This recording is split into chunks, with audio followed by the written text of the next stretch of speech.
মিঠাই ভূমিছা তিনি কি করেছেন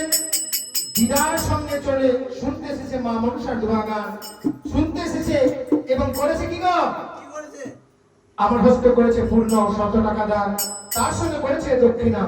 মা মনসা তার শরীর স্বাস্থ্য ভালো রাখুক মা সরস্বতী কণ্ঠে বিরাজ করুক পড়ালেখায় ভালো হোক এই কামনা করব জয় জয় মা মনসা দেবীর জয় আরে যে জন